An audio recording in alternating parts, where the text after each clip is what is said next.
नमस्कार, मैं आपके साथ अंजना और आप देख रहे हैं आरपीएस समाचार। आइए शुरुआत करते हैं आज की खास खबर से। नेपाल का प्राइवेट स्कूलों का नया नियम क्या भारत में भी होगा लागू? एक्सपर्ट ने कह दी बड़ी बात। पिछले कुछ दिनों से नेपाल में सभी प्राइवेट स्कूलों को बंद करने की खबर वायरल हो रही है, जो गलत है। सरकार केवल शिक्षा सुधार के तहत फीस की मनमानी रोकने, नियमों का पालन सुनिश्चित करने और कोचिंग सेंटरों पर नियंत्रण की तैयारी कर रही है। 5वीं तक पारंपरिक परीक्षाएं खत्म कर वैकल्पिक मूल्यांकन लागू होगा। भारत के संदर्भ में विशेषज्ञों के अनुसार प्राइवेट स्कूल बंद करना समाधान नहीं है।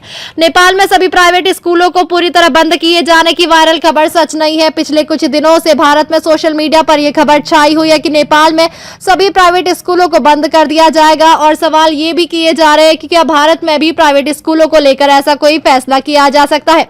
पड़ताल में सामने आया कि नेपाल सरकार शिक्षा सुधार के तहत प्राइवेट स्कूलों की मनमानी रोकने की तैयारी कर रही है। बंद करने का ऐसा कोई आदेश सामने नहीं आया है। नेपाल में मुख्य फोकस अवैध रूप से वसूली गई फीस वापसी, सरकारी नियमों के पालन पर है। सरकारी शिक्षा प्रणाली में सुधार के लिए कोचिंग सेंटरों पर लगाम लगाने और 5वीं कक्षा तक की परंपरागत परीक्षाएं खत्म करने पर है। नेपाल में स्कूलों से जुड़ी खबरों में सामने आया है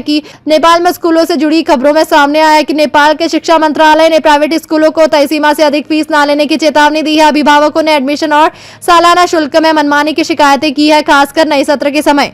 मंत्रालय ने निर्देश दिया है कि सत्र शुरू होने के बाद ही एडमिशन लिया जाए। साथ ही कोचिंग सेंटरों की मनमानी पर भी रोक लगाने की कोशिश हुई है। सरकार ने 5वीं तक पारंपरिक परीक्षाएं खत्म कर दी है और अब बच्चों का मूल्यांकन वैकल्पिक व मनोवैज्ञानिक तरीकों से किया जाएगा ताकि सीखने का माहौल तनाव मुक्त बन सके। प्राइवेट स्कूलों की एक्शन कमेटी के अध्यक्ष भरत अरोड़ा ने कहा, प्राइवेट स्कूलों को बंद करना कोई समाधान नहीं है।